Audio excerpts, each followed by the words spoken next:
Howdy gang, Coach Joe here of the Doc and Jock podcast. In today's episode, we get into a strength and conditioning and fundraising conversation with the guys at Power Athlete HQ. Texs and Luke of that group join us. Their fearless leader, John Wellborn, also comes up, and he talks about Wade's Army. Guys, Wade's Army is a foundation that Power Athlete HQ is involved with, and Wade's Army is in the fight against neuroblastoma, which is the leading cancer found in infants. Guys, this cancer affects 50%, this form of cancer is the pediatric cancer attributed to 50% of the cases in the U.S., over 700 cases a year. And guys, it goes largely underfunded, receiving less than 4% of the National Cancer Institute's funds towards research and combating efforts. So what we need to do is help Wade's Army, help Power Athlete HQ raise a bunch of money. Their goal is $125,000 this year. We can help that. Doc and Jock thinks we can raise $5,000. We want to do that, guys. And what we've done is sweeten the pot. Anyone who goes to our link linked in these show notes, donates any bit of money, $5 or more, preferably $35, because with a $35 donation, you get the Wade's Army Uniform of the Year limited edition t-shirt. Pretty badass t-shirt, by the way. But also, if you donate specifically on the Doc and Jock team towards that goal of $5,000, you get your name entered towards winning a mobility WOD course slot. Thank you, Juliet and Kelly Starrett, for donating that to our efforts. Guys, we want to help these little kiddos with nerves of steel live to fight another day. Hopefully passing this episode around helps. Talking about it helps. Guys, if you can't donate, you can like, share, comment, review, pass this thing around to a buddy. Go over to @Wade's Army on the Instagram. Check out their cool stats, their cool images. And guys, just get in the fight. Join the fight. Cancer sucks, especially when little kiddos get it. And you can help right now by doing as little as sharing, commenting, liking, passing this episode or any of the information at Wade's Army around. But guys, if you want to get into the fight a little bit more hardcore, donate. Donate specifically to the Doc and Jock Wade's Army feed. $35 or more gets you a t-shirt. Any donation gets your name in the Mobility WOD course drawing. Guys, stay tuned after the episode. Along with the Wade's Army stuff, again, we get a ton of great strength and conditioning advice. Your effort, guys, when you talk to Power Athlete HQ is guys, your effort, guys, is expected. So get involved. We hope you enjoy the show. Stay tuned after the show for more on Wade's Army and more from our show sponsors. Thanks a lot, gang. Remember, use your power for good and enjoy. Remember, if you have a body, you are an athlete.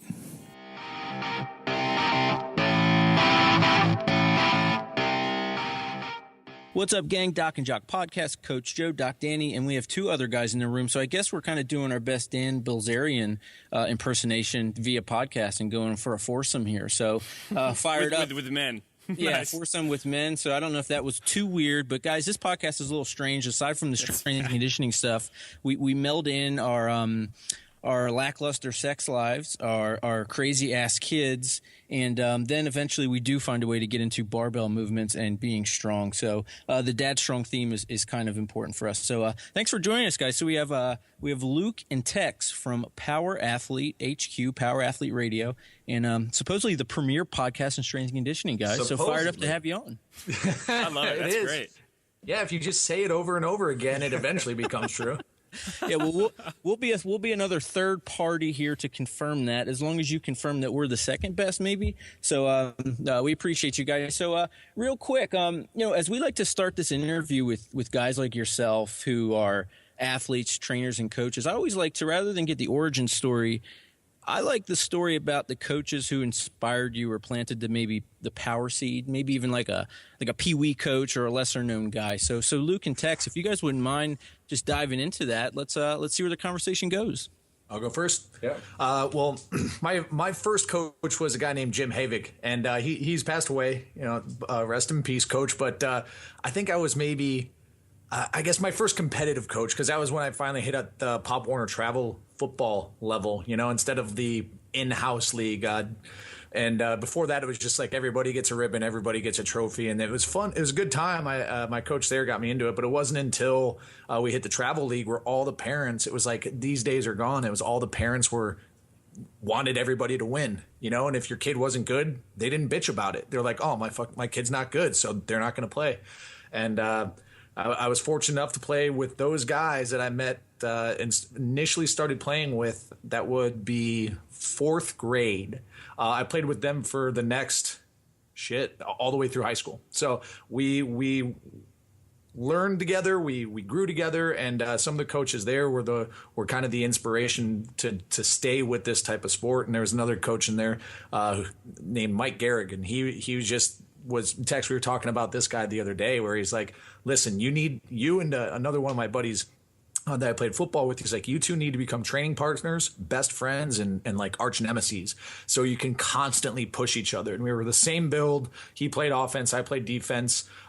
He was faster than me. I was just more of a try-hard guy. And I think that's where we first got our like never quit, kind of bang your head and go for the win no matter what mentality. So those were my earliest coaches there. And then a guy that was actually my orthodontist in junior high was a power lifter, and he was the first guy who got me into lifting weights. And looking back on that story, it was just kind of weird, I guess, by today's standards. Like, you go in your orthodontist's weird, creepy basement with a bunch of weights, and then you just like throw on some, I don't know what music we were even listening to at that, like Metallica, and just start banging weights with this guy who's 20 years older than you. It's just you and him. Like, there's a fucking lifetime story there, like there's a lot of close spotting. Is that front squat. That's where I first learned the front spot. Yeah. But clothing was always optional. But no, that was my first exposure to lifting weights, and it was out of necessity because I was always a bigger kid in the Pop Warner days, and even my freshman sophomore year, I was just bigger, and then everybody caught up, and all of a sudden I wasn't bigger and stronger, and had to put in work, and that was the first exposure to it. So those were the early days, man. And then there's just people that keep piling up that as I guess you look back at how you mature as a young man or a kid or whatever the hell you want to call it.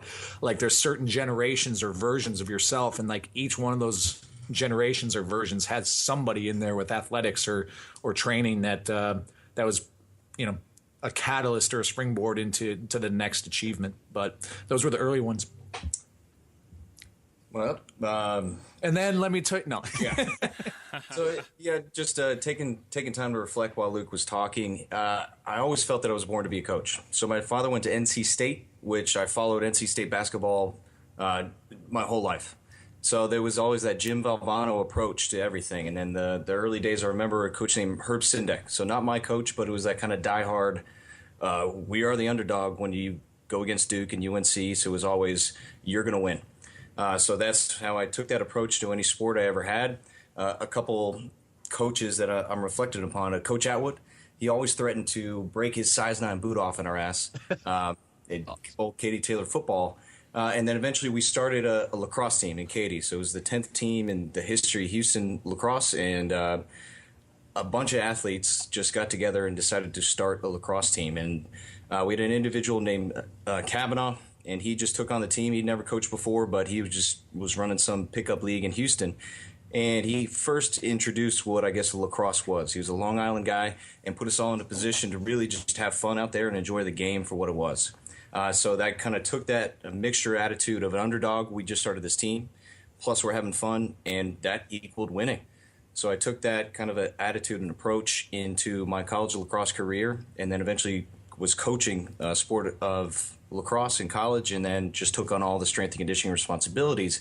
But it was always that never give up attitude. So, I mean, it just started with my dad watching sports growing up, and then just took that approach of, what do you got to lose? Why not me? Expect more into sport. Well, so what was the transition like to get into power athlete? So how did you guys end up linking up with John and starting what you do now? Me or you? I'll take this one first. So it's I went to the CrossFit Football seminar for the first time in 2009. So my first year taking on coaching responsibilities. I was terrible at lacrosse, but like I grew up in Texas, played sport in Texas, which is basically football with a stick. So I never had the kind of the instincts of the game. So when I took coaching, I just did all the strength and conditioning stuff. So I was in charge of some guys, and during a workout, I asked one of them to kick up into a handstand. So this is my former teammate, now my athlete, and I tore his labrum. So at that moment, I realized I don't know what the fuck I'm doing. I got to find someone who does. So this is September 2009. I got on the internet and found CrossFit Football, John Wellborn. The next seminar, which I could go learn from, was December. So I had about a 4-month window to kind of, I guess, follow the program and figure shit out. And then I was in grad school, didn't have any money, took every last dollar I had, flew out there, experienced my first true exposure to strength and conditioning, not the old Texas football coaches, not just me stealing workouts from college buddies that played. It was actually kind of the program that we teach now, so developing an athlete kind of from the ground up. So then I took that back to a bunch of D3 athletes, and eventually after 3 years got on at Georgetown University as a strength coach. Met Luke that summer 2012, and then ever since then it's just in constant contact and opportunity to teach this stuff. And I guess I never saw myself really being a coach. I don't know. I didn't know what the hell I was doing. I went to school. I was a math and computer science major, so I'm pretty technical in that respect. But the training has always just kind of been a part of what I would do since sports. And then parlay that into a neck injury that kept me from playing football in college. And I just found kind of normal old training and, bodybuilder type stuff, trying to pick up chicks, get out of school, get the corporate gig. I don't know what the hell I'm supposed to do there. I just kind of find myself on the fast track to what I call the Midwest dream. So I grew up outside Chicago in a suburb called Naperville. And if you were worth your weight in salt, you got a corporate gig, then bought a car, then bought a house and got a dog and found a girlfriend. And next thing you know, you're 45 and miserable. So that's what I was trying to do, I guess. But just kind of got bored with the corporate gig and needed a challenge. Signed up for a triathlon of all things. If we ever meet in person, you'll notice I'm more like a T-Rex, mostly torso, no arms, no legs. So it wasn't really a good fit for me. I'm not an endurance build. But it brought purpose to training, and it was shortly after that 300 came out and I heard about CrossFit. So I found myself a CrossFit box and started banging weights there and putting on a clinic. And then a gym opened up literally down my street. And right about this time, I was also coaching Pee Wee football. So I kind of got into the coaching side of things. Even though these little pipsqueaks were like, 4th, 5th grade, I was having a blast, me and my buddy. And then you get into the CrossFit space, and there was an opportunity for me to use that same coaching with these people because people had no clue what they were doing at this time. There's only 4 CrossFit websites at the time. And this is 2008, 2009. But eventually the training started to kind of work against me, how we implemented the program. It was just lots of volume, lots of submaximal work. And then a buddy of mine got me on CrossFit Football. That was 2009, 2010. I started following the CrossFit Football program. And then I guess I always wanted to go and attend a seminar, but I am the cheapest person. I'm like one of these people that will buy 2-ply toilet paper, spread the plies to get 2 for 1. I'm nice, oddly cheap, but at the same time, oddly reckless with my money as well. If we're out and someone needs to buy a round of, Miller Lights or something. But so I was like, man, 700 bones. I don't know if I can fork up that money to just go listen to this big guy talk about whatever the hell it is he's going to talk about. But kept following the program, saw a lot of great success with it in terms of my training. The other guys I was training with also saw great success. We were actually playing some competitive flag football at the time, which if you've played flag football, you know that it can be it is a rough sport, except if you're carrying the ball, you're the quarterback. Other than that, it's full blocking, it's full speed, it's full contact. And I was just starting to get thrown around because I was down 180 pounds. I like to typically walk around at 220, but I was really crushing my wads at the time, which was important, I guess. But I was losing on the field. So back to the story. I went to the seminar and it just kind of slapped some sense into me in the fact that I was doing all this research on nutrition, on training, on perfect combinations of metcons and I don't know. I was just lost. And the staff did an excellent job of just giving the proverbial smack across the face, snap out of it, kid. Don't you remember where you came from? What were your roots? What did your initial training look like? And it was lift heavy weights, run fast, do that over and over again, and then I remember watching these guys put on the show, and I'm like, dude, I got to do this. Like, I want to be a part of this thing. How do I be a part of it? And I know that multiple people have that thought during the seminar, like, hey, I want to get involved. This is like good information. It's no BS. They're not trying to sell us anything. And I just knew I wanted to be a part of it. But I guess I was fortunate in the sense that I was also the asshole at the seminar who asked so many questions. I was the first one to volunteer for shit, like just the teacher's pet douchebag, right? But, being on the other side of this thing now and putting these seminars on, that's the kind of engagement that really helps inject life and a life force into your presentation of information. So I guess I was a memorable seminar attendee. And then a few months later, that seminar was in 2011, March 2011. This was when I went. And then just a couple months later after that, John posted up a blog post on his Talk to Me Johnny site saying, hey, I need help out here in SoCal. If you know anybody who wants real bad pay and wants to work really long hours and run my CrossFit gym for me, shoot me an email. So that was me, and it was just a right point. What's that? I was going to say, if I remember the blog post correctly, was that the Secret Squirrel Society or the Secret Squirrel kind of internship program that they were trying to hatch out? No, that's the one that's the one that Texs fell for. Yeah, so there's some cool parallels. So I was fortunate enough to actually attend the CrossFit Football Cert in 2009 in Austin, Texas at CrossFit Central, even before I did a CrossFit Cert. And I was coaching high school football in San Antonio at the time. And then also similarly, I cried during my first triathlon. So I'll never run one again. It was only a 500-meter swim. But I'll tell you what, there's nothing more exhausting or terrifying, gang, than being exhausted in the water.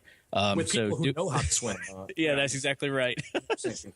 So brutal stuff. I mean, and CrossFit Football is one of those no-nonsense courses. I mean, I was fortunate enough to take it with John and Rafael Ruiz coaching it. And it was unbelievable. I remember, just as a story, John was like, don't drop your barbells during this workout. We're going to treat the equipment like it's our gym, even though it's not. Don't drop it. Well, we're warming up for the deadlift workout, and someone drops the barbell. And I've never seen a bigger man sprint so fast across the gym, hurdling people. And it was like, okay, this is for real. This is just like high school football camp. So what are some of the other foundational principles of CrossFit football that folks who typically come into CrossFit, I mean, aside from, I guess it's the structured strength approach and some other stuff like that, but just kind of as a sum up of like CrossFit football or Power Athlete 101, what can folks expect that's different from Power Athlete and CrossFit football than regular CrossFit? First and foremost, when you attend the seminar, we treat everyone like a team. Yeah. So we kind of bring that approach. We found out who the leaders are. We kind of throw out those mental challenges to find out who's going to quit. We call people out.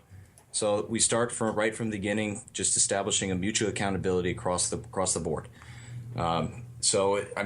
Dropping that bar is a grand example. The whole team, even us as coaches, are going to share in that punishment. So, and I think what else is a real big paradigm shift for people is, one of our sayings is, as you walk in, like one of the rules is, hey man, effort is assumed. We are not going to reward hard work, which for an audience whose training system you celebrate the effort, and it's the effort that has made the training response so potent in CrossFit, that relative maximal effort. So if anyone listening to this has been to CrossFit Level 1 seminar, that's like the secret potion. And we're just saying, like, yeah, here's the difference between you folks and athletes. Like, athletes with athleticism and people who are playing sports, effort is assumed. And that's a culture that you need to build within your gym. So once you put that and you're like, well, if I'm trying hard and it's not good enough, then what do I have to do? We're like, well, make it perfect, right?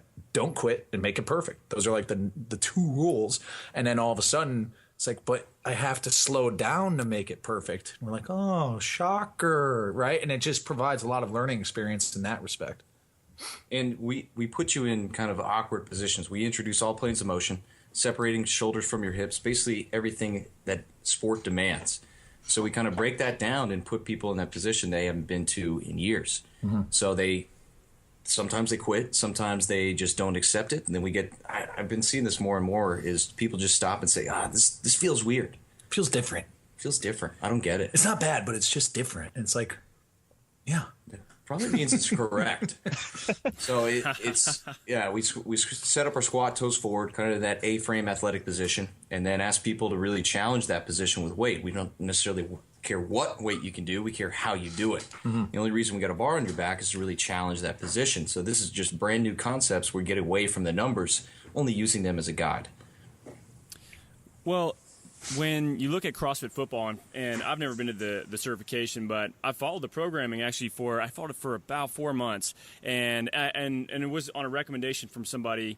There was a training partner of mine out in Hawaii that said to check it out, and he said, these are kind of his words, and I would agree after having done it. He said there's periodization to this and a plan, and what you're doing is random. And so I said, all right, that sounds good. And so what aspects of CrossFit are actually kind of, would you say, are the biggest overwhelming kind of emphasis that is within CrossFit Football versus just a pure power training program that would really not have any emphasis with CrossFit, like a bigger, faster, stronger, like back in the day kind of thing we did? Honestly, how strictly the conditioning is very heavily influenced by CrossFit. Everything from the rep schemes, the rounds, the EMOMs, the things like that, and the vernacular, right? So you'll see a thruster in there, which is your combination of a squat and a vertical press, right? So you'll see, but we tend to throw dumbbell thrusters in there. We just kind of like them better. But for the most part, that's the influence, because we do know we need a base level of GPP to build our athleticism upon, right? They work in unison. And as you evaluate the life cycle of an athlete, a very novice sport athlete may need more GPP. But then as you go into the higher level athletes, whether they're collegiate level or professional level, GPP doesn't tend to be the limiting factor in their performance matrix. So then all of a sudden it's like that stuff kind of gets pulled out. But so that, I guess, when you're looking for like what is going to primarily expand the metcon or the conditioning or whatever. I mean, the cardiorespiratory capacity, we're going to use the CrossFit. And then that is kind of a superficial component, because on the deep meaning side of things, and that's something that, as if you've been to our seminar or planning on it, everything has a superficial meaning, which is like very literal. And then the deep meaning is where's the connections made is shared suffering for a team does wonders. Yeah. And it helps build psychology, what we call the psychology of discomfort. So Texs, now you're jumping in here. Yeah, so a big thing we stick to is just heavy, hard, fast workouts. So, I mean, heavy, you're going to look at it as, all right, Luke and I, we're all four of us are a team. We're going to attack this workout, and if somebody's down, we're going to build them up. So an opportunity to build that camaraderie and mental toughness if we're working with a fighter or a swimmer, an individual athlete. From there, that hard. Well, guess what? We're going to have compound movements, something where I'm going to need some coaching. So instead of this old thing where you're just going to disappear up your own ass, when the clock turns on, your mind turns off, you're going to have to be aware and be cognizant of your space and your teammates or your coaches talking to you, because guess what? That's sport. So your heart rate's jacked, but you still have to apply the tools or the coaching, whatever it is, just like a timeout, run a play, execute. So, and then finally fast, maximal velocity. You're always going to move as fast as you fucking can. You're not saving anything for the next round, the next rep, because that is the demand of sport, is go. So, and it's, I guess, I went to battle a couple years ago on a high school high school football coaches discussion forum. I think it was called CoachHuey.com. And do you remember that? I remember this. And I just was like patiently and politely correcting these guys, and I'm like, no, I teach the seminars. Let me tell you, because I'm not sure what your full audience is and how often CrossFit gets brought up, but with some of the folks that we work with, it kind of they don't like it, right? It gets a bad rap, but it is a valuable tool, and it is a very potent training tool if you know how to apply it right for whatever population you're working with, right? And what John did an amazing job doing is adapting it for power athletes. So those types of athletes that need that high horsepower, short duration, and able to do that over and over again. And I guess that's where we're using this tool, is just kind of as that component. And if you observe some of the workouts from CrossFitFootball.com or some of our Field Strong conditioning stuff, you'll see that it's not cyclical. So sport exists, it's acyclical. It's just reacting, jumping to anything, the true unknown and unknowable. So we're kind of preparing for that demand of, we're not just hamsters on a wheel. Our feet have to leave the ground. We have to move through space. So we apply all planes of motion to our conditioning. So I'll have to send you guys an article. I wrote an article for the NCAA just saying how conditioning tests kill your game day performance. And it was all just taking the perspective to conditioning that we would talk about at the seminar, and then laying it down for sport coaches. Well, and that brings up a cool topic that I wanted to ask you guys about. So when you have this program that's geared towards athletes, and you kind of are tying CrossFit into it, we've talked about CrossFit a lot on this podcast, and we really like to make the distinction between the sport of fitness and training CrossFit. And even within Power Athlete and CrossFit Football, how important is that distinction to be made between this is a training day and a teaching day versus this is a competition day? Or is every day a competition day? It's paramount, man. Again, I'm going to throw around this term life cycle a ton, but it depends on the population you're training. And even within, let's say, a population of football players, like, training is not the test. It's just a vessel to on-field performance. Now, the distinction, though, within the world of the sport of fitness is, all right, let me back up. So we kind of generalize that then as like our general physical preparedness, right? And then we go into more general specific preparedness, which would be trying to replicate the time domains, energy systems, movement patterns found in your sport, right? So if you're a lineman, football player, the distances that we're going to try and cover during sprints or any sort of runs in a conditioning workout are going to be they're going to resemble the demands of your sport. So 15 yards, 20 yards, something like that. We're not going to have you run a mile because it's never going to happen. So that's kind of that GSP concept. And then there's the sport specific application of your training, your performance traits, your power, your speed, your endurance. That is literally playing your sport. So what we talk about in terms of power athlete as a coach, strength coach specifically, and not a sport coach, your job is to address the GPP and GSP, right? And then you hand your athlete off to the sport coach, and they put into effect the sport specific application of everything you've done for your athlete. So you've got them stronger, faster, more agile. You've created better movers. They recover quicker between efforts. Now the coach gets to use all of these performance traits to their advantage to try and accomplish their task, which is what? Winning, right? So I guess the training is never the test, right? Except for in the CrossFit world, where the GPP, the GSP is the SPP for I would say a novice to intermediate athlete, right? Anybody going to the local throwdowns and using that as an opportunity to test their training or their ability to exercise competitively, right? But it's the same movements, right?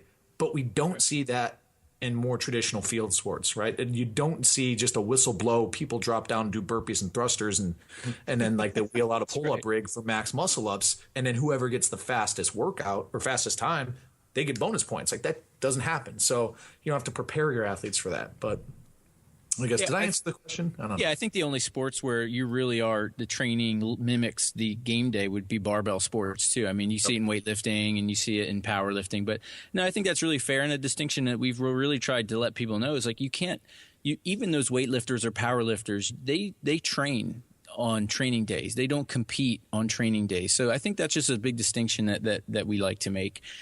Danny, points on that. I mean, we're not getting too far off into the CrossFit weeds on that competition setting, are we?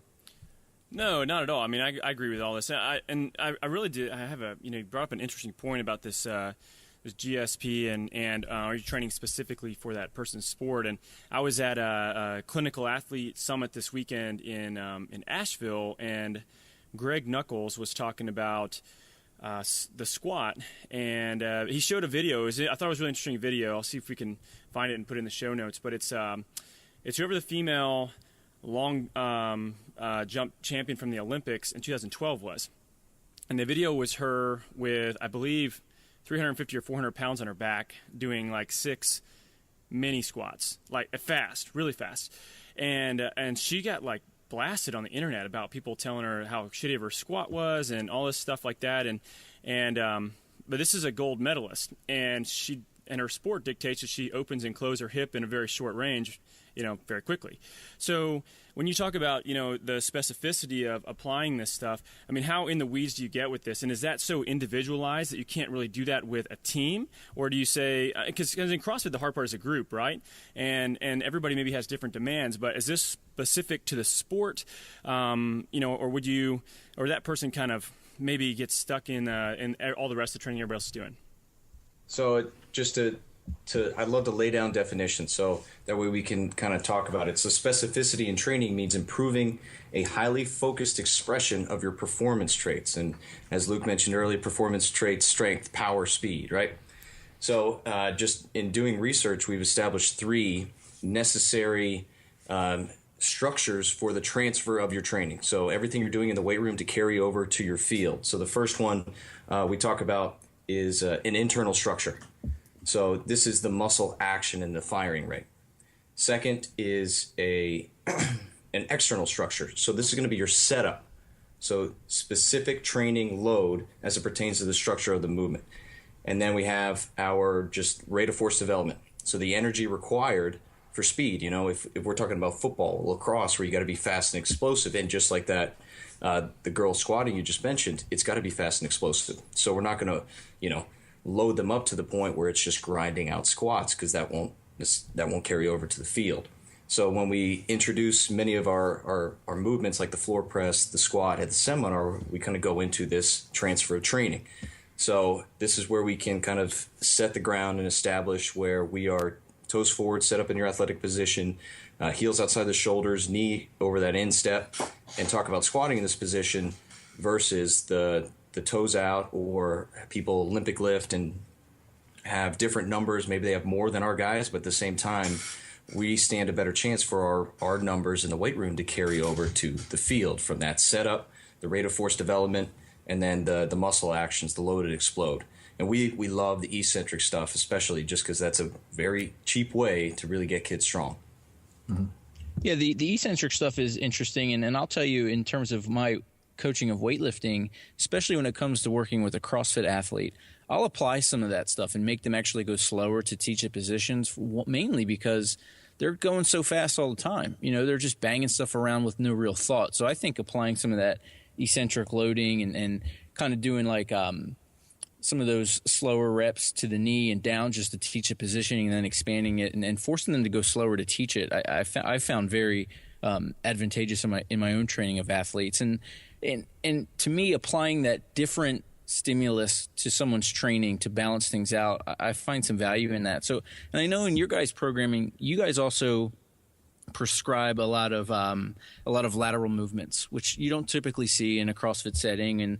And aside from a CrossFit setting, if you have a sprinter who we would all consider also a power athlete, you got a guy like Usain Bolt, do we see a lot of value, and how much value would you place on putting lateral movement to a sagittal athlete like that into their program? So you can definitely see value. So if we really break down running, there is kind of rotation in the pelvis. So there's some movement through that frontal plane when, the iliac crests raise. So what we're going to do is really challenge their midline stability through the frontal plane. So we're going to put them in some side pillars. We got this golden goose. It's called the Captain Morgan. Ooh. So it's lateral stability and maintaining your posture and position with the force coming down the frontal plane. So that will, guess what, make everything through the sagittal plane that much easier. So we're going to find a shortcut. A big concept and principle we apply to all of our training is called accelerated adaptation. Because in the world of strength coach, you only have so much time with an athlete, so we got to make the most of it. So to kind of apply a perspective from the college standpoint, in the off season you have 8 weeks, 8 hours a week. So with a sport like football and lacrosse is fall ball, and football it's spring ball, that 8 hours, that's practice too. So coaches, guess what? As strength, maybe we get 2 hours a week for lacrosse. Football is definitely more. So in that limited amount of time, we have to find different ways. And what we do, Power Athlete, is simply break down primal movements and planes of motion. Mm-hmm. So with a squat, that's going to be the best way, the safest way for us to overload our athlete, but we're still going to lunge, we're still going to step up, we're still going to challenge the frontal plane, midline stability, and then really get explosive and transition through the transverse plane. So it's all going back to kind of planes of motion, primal movements, and you sure as shit we're going to apply frontal plane and transverse plane to even our straight ahead athletes. But the general mix of that training stimulus, again, is dependent on life cycle. So if you're working with an Olympic caliber 100-meter sprinter, you're dealing with such a sharp blade there that maybe you don't have the time to hit that, or it becomes diminishing returns. But if we're working with a younger athlete with the same discipline who has more of a broader base to build up, then we're going to throw in some lateral isostability stuff, right? So I just feel like the mix of where you would devote the time for some of this, like let's say lateral training for a sagittal athlete, depends on the level of their ability, right? And it goes back to, I guess, just rewinding a little bit, Joe, based off of what you're talking about with slow eccentrics, like we have a saying: train fast, be fast; train slow, be slow.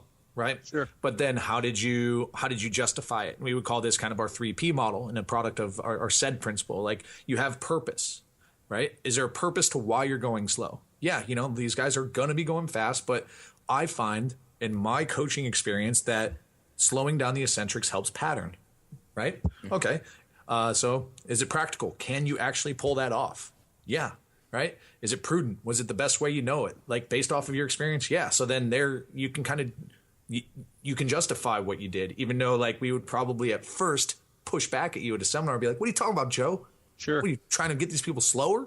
You're like, no, I got system, man. Yeah, that's right. I tell you about the system. So I guess going back, then you'd have to take this approach through, if we had like we're talking about sagittal athlete, and we need to make a decision as a coach whether or not we believe that lateral isostability or lateral movement is going to contribute to their overall performance. Is it practical, purposeful, and prudent? Then you have to go through, and then sometimes you learn the hard way that it doesn't work, and then sometimes you look great because it does, right? Because what we have observed is that it's really a sum of the parts, right? So if you can start shoring up the holes in the game that isn't directly associated with an athlete's, let's say, specialized performance, that benefit could kind of, high tide rises all boats, raise everything up, and we see success with that.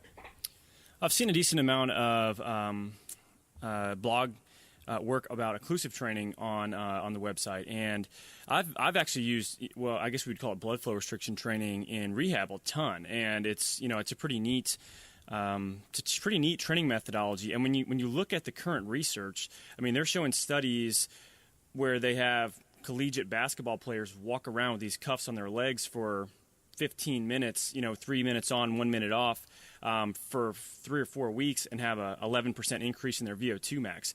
That's pretty profound. So for you guys, I'm interested to see how you're using occlusive training with your power athletes. So where does that apply into your training and programming?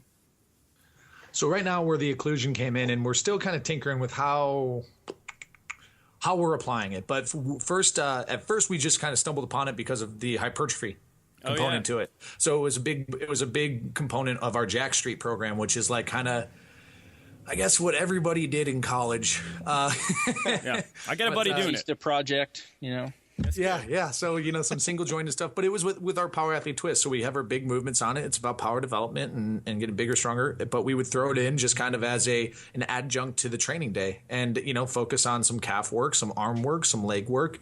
And originally it was just, the dude is, what a great way to get increased muscle size, great pump, a lot of bang for your buck. But then what we started seeing and doing our research and seeing a lot of the benefits for older populations or for rehabilitation, ACL injuries, right? We had one of our coaches blow out an ACL, and then he's on a whole occlusion protocol. And then just for the benefits of concurrently training fast and slow twitch muscle fiber from in the occluded areas. So it's like we saw all sorts of performance benefits from it. And the hard thing is, though, and this kind of goes into some of the trials and tribulations of remote coaching. You see, like, you just happen to click on a hashtag or something on Facebook or Instagram or and you see one of your people talking about doing the program and doing the occlusion, and it's like you see them doing this shit so wrong, and you're like, this is one of those things where, if you do get a Katsu unit, which is one of these compressed air cuff systems, it's like, first off, like $5,000, right? And then you have to pay $2,500 to go to this training seminar because you can't be a dimwit, like as long as you're getting capillary refill with it, you won't lose an arm. But I mean, there is a right and wrong way to kind of do this stuff. So when you start talking about how we're going to kind of, let's say, put it into a field strong template or even a performance based template, I think that there's just kind of a higher barrier of correct execution there. You know what I mean? It's something that we would probably use more in like a hands-on person-in-person type approach, or in private coaching where you have one-on-one versus one-on-many, and this person's sending you videos and you're giving them that full concierge service. Yeah, and that makes sense. I mean, we've talked with Johnny Owens, who's done that course. He's been on the podcast, and even talked with Jared Fleming, who's been a participant with that cuff. And I think they would all say the same, like, and I think we could all be in agreement that, like, smart tools in the hands of smart coaches makes for kind of smart training. But you can take the same tools and, put it in my son's hands, and you're in trouble, right? So interesting stuff. But I want to, not to get off the training, but you bring up the pitfalls of remote coaching, and this seems to be a trendy thing that's going on. And honestly, it's something that I'm trying to go to in my own coaching because it's kind of scalable. It's good. You can get some folks in, and there are some good ways to get in, but there are some unexpected things that can go into it. I mean, and talk about how unexpected pleasures can kind of screw your day up. I mean, just to bring it up, me and Danny like to interject the kiddos, so I have to give you this story. Today, before the podcast, I was giving them a bath, and I go to check the bathroom before I exit, and I find that someone wrote on the wall with their with their feces. So awful, right? So then all of a sudden, podcast, I'm not in the right frame of mind. Things are going wrong. Things aren't as good. So I guess with you guys, just to kind of sum up all of this kind of shenanigans that I'm bringing up, pitfalls of remote coaching. You know what I mean? It's not, hearing what you were talking about with Matt Reynolds and going to that, there are some issues with it. Can you go into some more of those specifics? So maybe those unexpected pleasures coaches who may be entering the remote coaching field can expect. Sure. I'm going to let you lead off with, because you seem to attract first off, certain clientele. All my clients all start by writing their name in their own poo on the wall. So that's day one. 6-year-olds. So. Great. Good. No, it depends on I think it depends on the personality of the coach. For example, if you are somebody who likes to have a lot of control on the training, it's probably not going to be advantageous for you because you're putting a lot of trust in this person. I've had clients where I look forward to opening their emails and reading them, and then you have people who you want it more than them, which I don't think.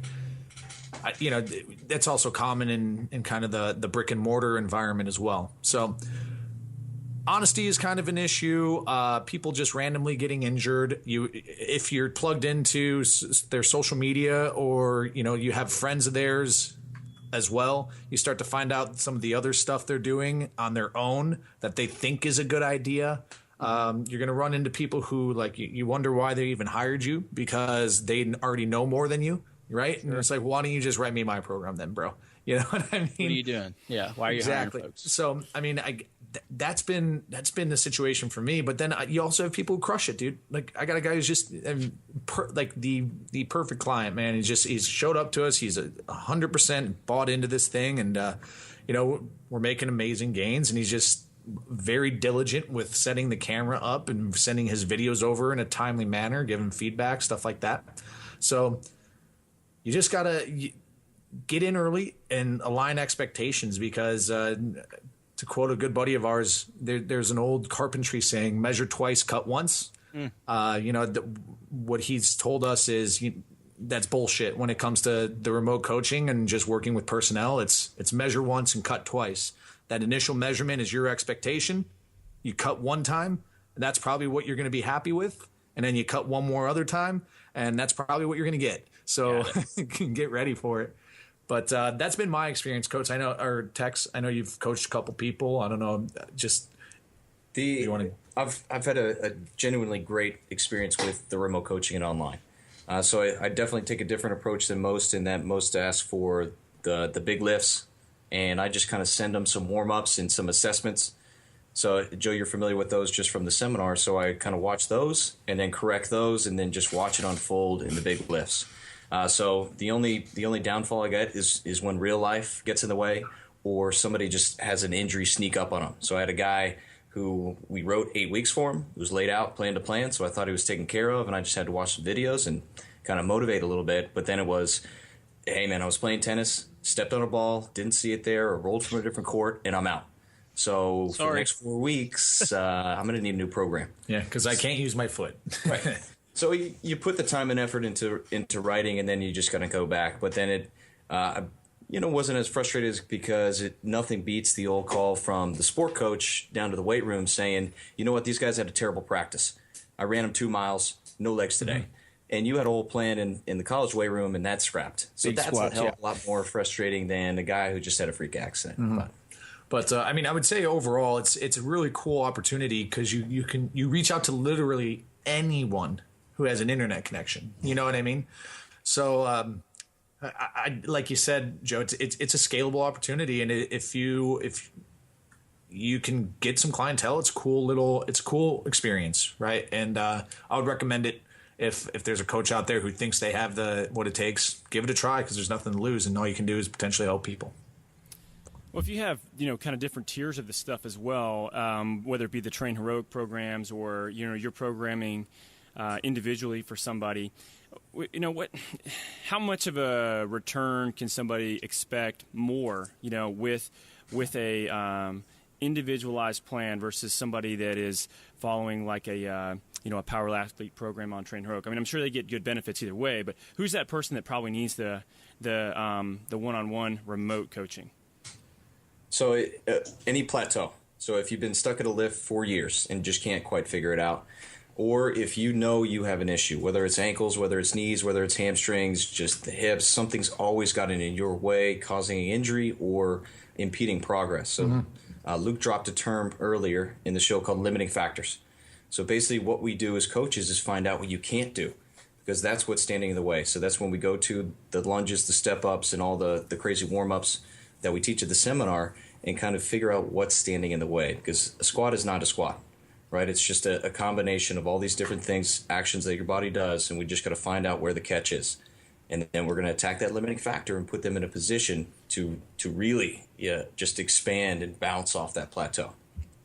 Very cool. So you talk about kind of limiting factors and kind of as a shout out to our audience, where one of the major topics that we get as a limiting factor in their performance is kind of lower back protocols and lower back injuries and lower back deficiencies. For you guys, two-part question, do you see that as a deficiency in athletes? And two, for power athletes, athletes who are training with a specific task in mind, maybe even outside of CrossFit, what might be some back protocols that you might provide under the power athlete umbrella that would maybe, for lack of a better term, bulletproof that back to help them stave off injury? So I guess I'm going to jump in real quick before Texs gets all nerdy on us. It's just got to be a balance of squat, step, lunge. But here's the difference. It's not training. A major component of perceived component of successful training has been range of motion and movement standard. Right? And we see this all the time. Get below parallel, just like we were talking about earlier. But this is going back to one of the driving philosophies of power athlete training methodology is it's not about, it is about movement, it is about the load, but it's about posture and position. So as a coach and as an athlete, if you are filming yourself and you are watching yourself squat and you are seeing your hips move independently and tilt independently of your spine, we see anterior pelvic tilt go into posterior pelvic tilt, for example, we have a problem, and that's probably going to become, over time, more and more problematic. If you have an athlete who is very anterior dominant, quad dominant, and they're doing lots of lower body work, guess what's going to happen? you're going to have that low back issue over time. We need to really focus on understanding how to develop posterior dominance. You need to know what your hips are doing through range of motions of squat, step, and lunge, and make sure that you're executing right, and you should be fine. But Texs, go ahead. Sorry. Well, first and foremost, they're probably just naturally anteriorly tilted, right? So they got the old CrossFit girl butt, or the football player, just a huge ass, but it's really just their hips in that tilted position. And biggest cause of injuries for lower backs that we've seen is a misinterpretation of the cue, push your butt back. How people take that is anteriorly tilt further. So they're just almost performing like a crunch with their lower back. Well, we need to bring it back, attention to the front and the trunk. So what we do is apply just a simple, and we stole this from back rehab, spine surgery rehab, was just a dead bug, in which we have our athletes just completely relax and lay down on the ground, and we start from the top down. So they press the back of their neck into the ground. So we have that neutral spine, similar to what they would go into for a press, right? You don't lift your chin up, you just press your chin back. So we're going to put them in that position, then we get their arms neutral, and we kind of dance around their shoulder blades, find a neutral position, and then this is key. It's going to be their lower back. So they get rid of that natural lower back arch. So we ask them to paint their spine into the ground and almost suck their belly button through that spine, so that you're almost bracing for a punch. Similar sensation. From there, we have them raise both legs straight. So we lock those quads, raise both legs to the point where their hamstring flexibility is challenged but not compromised. So that could be a perfect 90 degree. It could be over 90 degree for many female athletes that have the flexibility, but for most of our field sport athletes, it's going to be at or below 90 degrees. So we're really kind of driving those heels away and stretching the hamstrings, getting an active stretch of the lats, the hamstrings, the calves, really whatever is causing that kind of jam up on the backside. So it's an opportunity to create hip stability and then attack what is pulling on your lower back. Because, Doc, you know this, it's never the lower back, right? It's always the up the chain or down the chain. Dude, I'm so excited right now. You have no idea how excited I am sitting in my closet, because you're so dead on, and I say this to so many people that I see over and over and over again, and it's so confusing to them. Maybe we haven't done a good job of explaining this, but the mechanics are, you're right. You're basically crushing your own lower back, and that whole chest up, butt back cue forces you to really kinesthetically think, oh, okay, yeah, let me do that. And all it does is just overextend the lumbar spine instead of hinge through the hip. So, that dead bug explanation is really good. If you guys want to see a good explanation of a dead bug as well, Eric Cressy actually has a really good explanation of a YouTube video that he did. This was years ago. But, man, that fixes so much. Understanding where your spine is and where it should be, for most people that have pain with barbell movements that's the key. Mm-hmm. Yeah, and the beauty of that movement, it's not only its assessment tool as a coach looking at it, but also the corrective exercise for the athletes. Mm-hmm. And guess how we're going to correct that or increase calf, hamstring, lat flexibility? More dead bugs. And then, what's also nice about it as well in terms of that spinal position is it becomes a performance perspective cue. And just going back to something like you were saying, chest up, butt back, we once got a review from a seminar that was scathing review because we didn't write down every cue that we used, right? So we didn't take a whole 2 hours to write down every cue we would use for a back squat. And it was a kind of a pivotal moment for the seminar because we're like, well, why would we even need to do that? What we need to do is create the system, right? So we have, relatively simple. Keep it simple.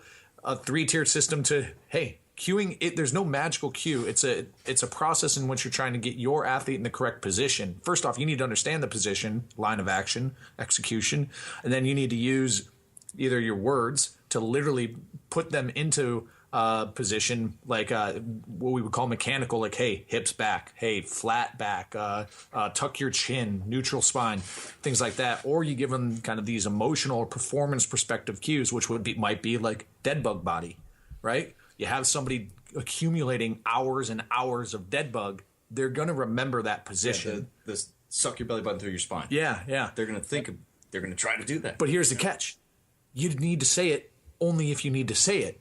don't just say it because you hear some other coach say it and they're like, oh, they say knees out, I'm going to say knees out. They say butt back, I'm going to say butt back. Like you have to have that coach's eye to know that something needs a change, right? So that's, I guess, the frustration with the cueing thing. And then the final level of that would be kind of your proprioceptive, or as Texs likes to say, get in the way.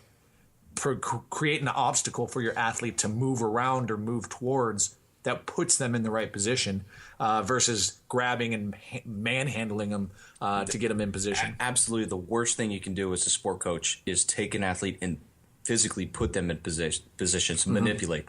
So our objective when we talk about athleticism is have an athlete navigate through space. So that's where we can give them a target and they can almost solve that problem with their body. Yeah, and I think that's something that, Danny and I are working together on two kind of back programs. For one, to get folks back to the barbell, and another one that's kind of being titled like Every Day is Back Day, where you should put a little bit of emphasis on it. So, and I think along the lines, it kind of follows some of that, where it's like, teach these folks a system that they can utilize for better performance, not just give them a dictionary of cues, because you see too often that folks can bastardize these things and take something that has some good merit to it and then overuse it or use it to their, and they just do it wrong and then they screw it up. So, but I think we've run the strength and conditioning gamut, not completely with you guys, but I also know that within Power Athlete and your guys' whole kind of Talk to Me Johnny and your blog post, there's some cool save the world kind of countercultural followings that people really love about what you guys do. Me for one, like Chuck Norris diet and John talking about shillelaghs and that kind of, and beer. It's great, right? But before we get into the fun stuff, I really wanted to make sure that we kick it to, I think, a cool nonprofit that you guys have done that kind of melds all of your stuff, and it's the Wade's Army, and it's kind of some cool branding to it, an awesome message. You guys are really putting some money to a great cause, and I just want to give you an opportunity to tell the Wade's Army story, and hopefully we can. I mean, I got a uniform from last year, and I'm going to get the one, but I will tell you this: some bastards stole my Town and Country magnet, and I was pissed. So the Torture and Conquer, I had the Wade's Army sticker on it, but someone took it off. I couldn't believe it, but hopefully it's still in the car. But took it off your minivan? It's the Torture and Conquer. It's the death machine. It's not a minivan. Oh, sorry. What are you talking about? Yeah, we kick send back you away. Wade's Army. Yeah. That's awesome. So, just to initiate, this is a charity that John began. Yep. So in 2011, John's wife was pregnant with twins, and one of her friends growing up had twins. So a little boy and a little girl, about 2 years old at the time. And then he was diagnosed with the cancer neuroblastoma.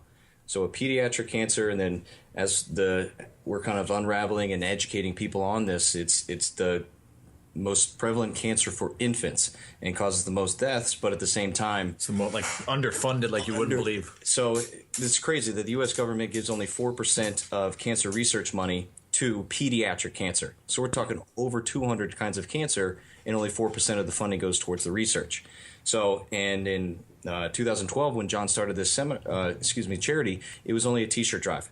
So it was a kind of direct, and Wade's parents, Heather and Scott DeBruin, they started kind of a Wade's Wings, just an offshoot to really start to fund clinical trials. And John decided to use his power for good, him and his wife.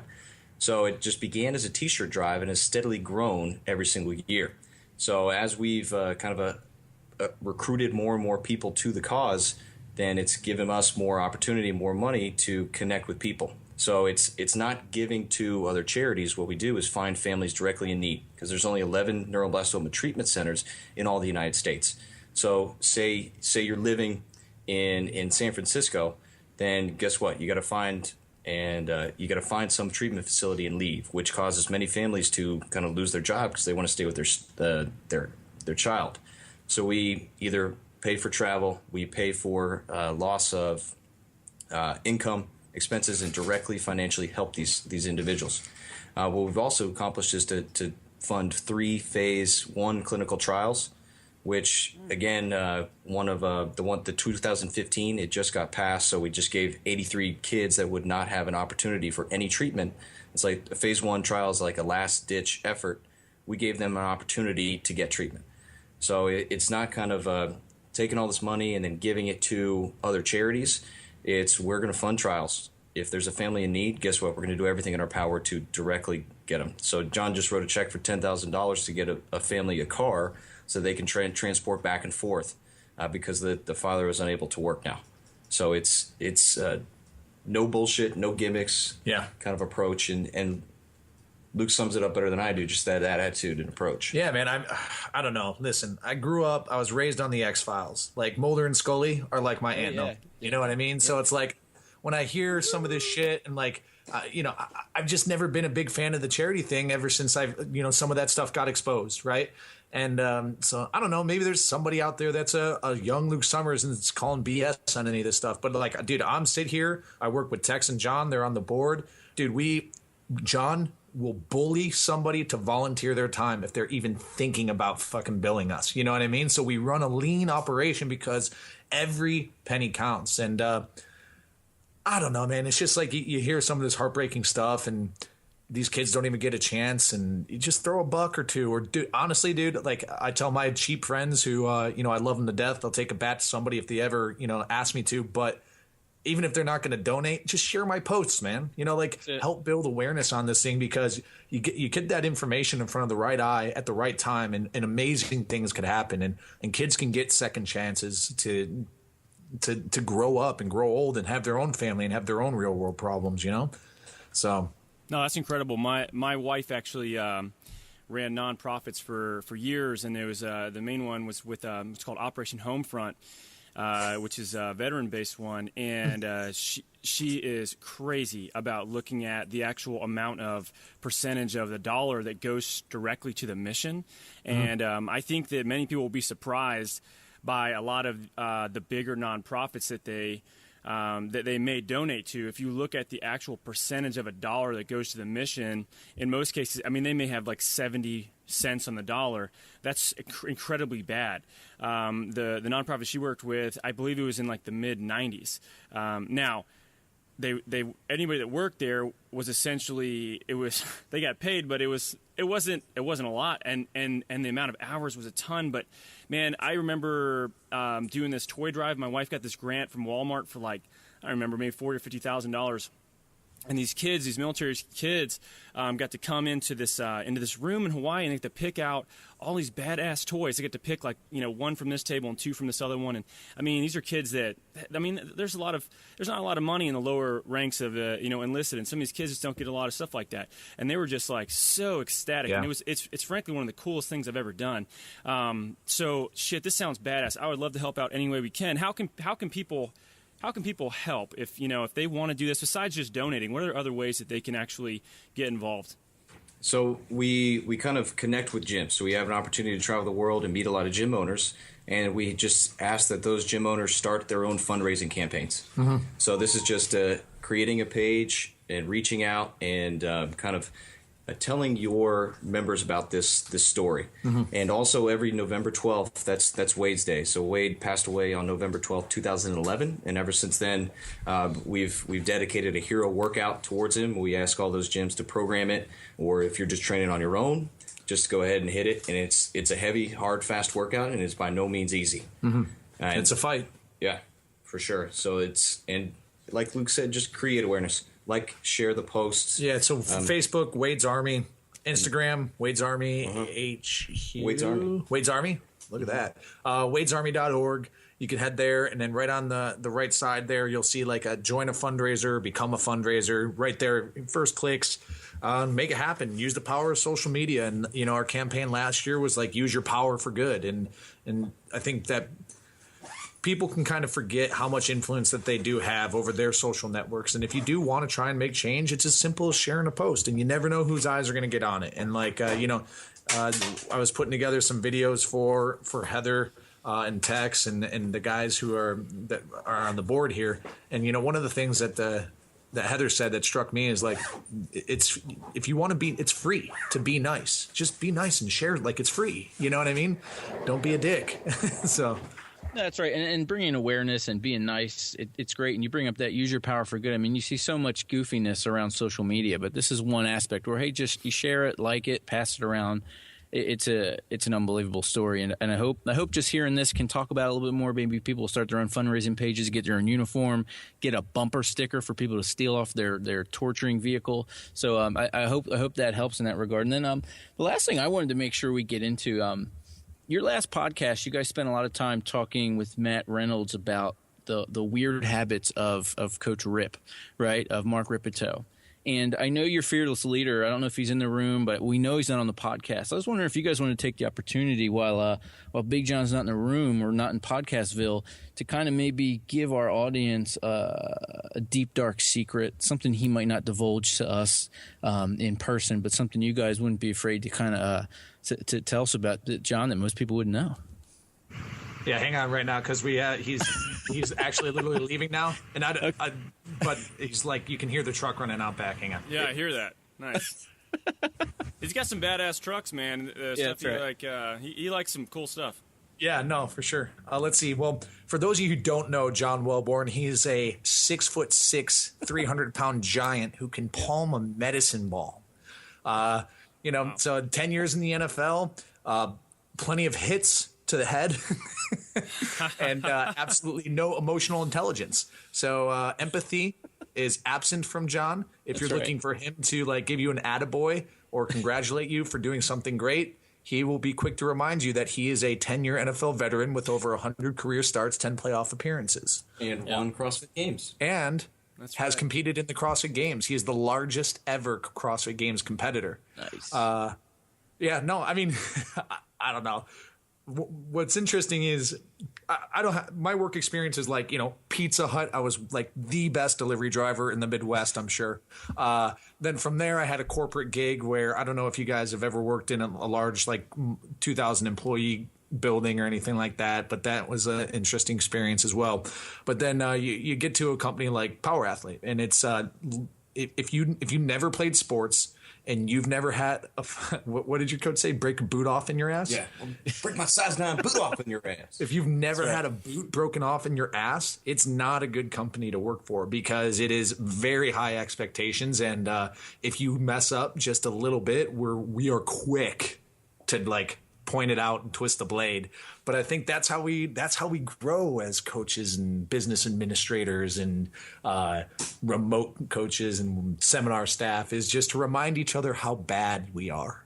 Right? Yeah, don't fuck up. humble each other up, right? I think Danny, that's a similar message to Chris Irwin talking to us about what the corporate structure's like over there at Killcliff. It's all in good fun, and it's all to build you up. I think you can get butt hurt for the wrong reasons, and we had one of my early football coaches was like, you know what? I yell at you because I love you. When I stop talking to you, then you need to worry, right? And, exactly. Yeah. And I think you can see that, and I think people appreciate that. You just understand why it's happening. They're not trying to be a complete dick unless they are, I guess. But that. So. No, that's great. Anything else, Tex, for the roast? Again, 6'7", go ahead. 333-pound giant. It gets bigger every time. Yeah. You fear the good job. This is a complete 180 from the rest of the world. Uh-huh. If you hear a good job from John, you fucked up. You're like, what did I do? Fuck, I'm just going to not show up for a week. Good job. So it's the exact opposite of any working experience, which I appreciate.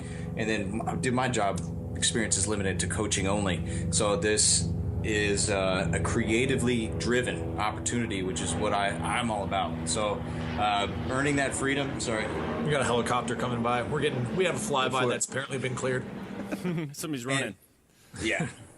But just taking the information and then doing your best to understand it, and then present it back to John with new nooks, crannies, nuances, and all that. That's what I really enjoy. So it's not just, he's not force feeding us, he's challenging us to make this a better methodology, approach, system, and that's what we can do. Yeah, your boss is huge. And he's like 6'8", probably 350. Yeah. To this day, my wife is still marvels at his giantness. We met John at I was competing with CrossFit 808, and we met him at the NorCal Regional and took a picture with him. And to this day, my wife's like, "That's such a big man," and she has the picture. I think she looks and marvels at that picture more than any of myself, but that's okay. I'll work on that. We'll get that together. No, But, it looks what's so fascinating is that he's like the big people I've been around. You know, they're like big, but they're big through the middle. You know, and they're not just like somebody supersized, a regular person. You know, he's like an Ndamukong Suh kind of. That kind of a build. And yeah, dude, he's like, you know, crazy. bicep veins and abs, and it's just like, dude, you look at him, he's a barrel-chested dude, real thick guy. I mean, big guy. And then, you know, he has a pool, though. He'll pop off, get in his little Speedo, you know, go Nice. swim some laps. And you're like, dude, how is John so muscular? I thought he was just a big old fat lineman. But no, he's just...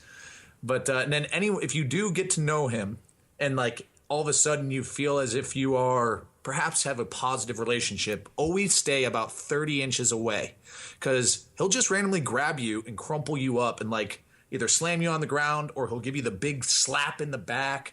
Oh, yeah. So that's like I try not to sit next to him on an airplane that's way too close, because you never know if he's going to snap, or like if we go out to dinner, I'm definitely sitting across from him. These are just helpful hints if you want to avoid like the big bear paw, you know, out of nowhere to the back.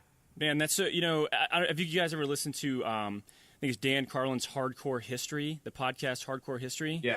Okay, that's a badass podcast. But you know, they talk about you know, some of these like epic heroes, and you know, I'm a skinny little bitch. So, you know, John if it was a fight on like a battle, you know, a setting with swords and whatnot, you know, he's the kind of person that would probably have some like crazy stories written about him, and I was one of the 10 guys he decapitated, you know, with one swing. So, because there's different people out there, we just don't rip each other's heads off like that anymore.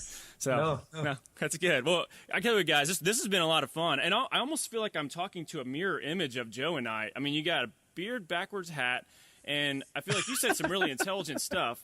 So I feel like we're clicking right now, and this is actually, I've had a blast talking to you guys. Now, if you guys have a really good podcast as well, you know, if people want to jump on it and start listening and reach out to you guys for whatever reason, whether it be remote coaching or learn more about CrossFit Football, and where can they go to get some more information? If you want just pure and utter entertainment, you're in the wrong place. But no, you can head to powerathletehq.com. You got a janky site that I helped build that's really hacked up and we really need to update. So you got that there. Social media, Power Athlete HQ on Instagram, on Twitter, and on Facebook. And then you can probably the best place to hit Texs and I. You got Texs at powerathletehq.com, Luke at powerathletehq.com, and then Power Athlete Radio is the podcast. Now, we haven't graduated to the point where we hide in our own closets to minimize reverberation. Got to try it. yeah, that's Or right. even, I guess, or close hide the from your slide. wives. So, you know, we're still just trying to pretend like we know what we're doing, but we have some really great guests on there. And like, just like you guys, I'm sure, you know, you have these people on and you're like, holy cow, man, like what a great experience. You get to meet a bunch of people and just talk jive and disagree and agree all at the same time. It's good stuff. Yeah. Well, this was real fired up. Check out Gang, Doc and Jock here. Check out Jack Street. Check out Field Strong, CrossFit Football. We avoided the politics, which monopolized your guys' last podcast towards the end. So I'm happy for that. Although we could stick on afterwards if you want to get into it. Some cool gems that I pulled from this are fear the good, be creativity driven, and also, guys, it's just get strong, get fast, go hard. And I think, Danny, if you do all those things, it'll prove that if you have a body, You're an athlete.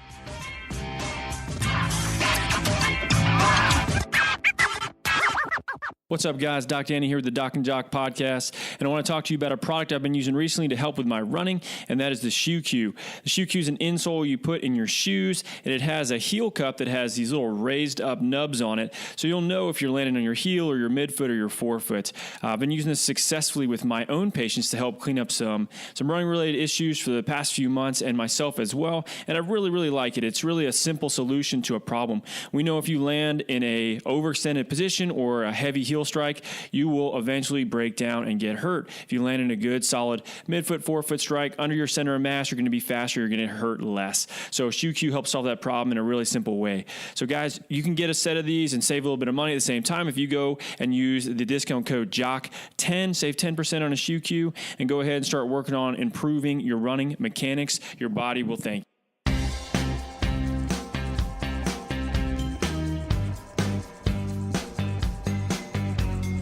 What's going on, gang? Coach Joe here to talk to you a little bit about Performa Sleep.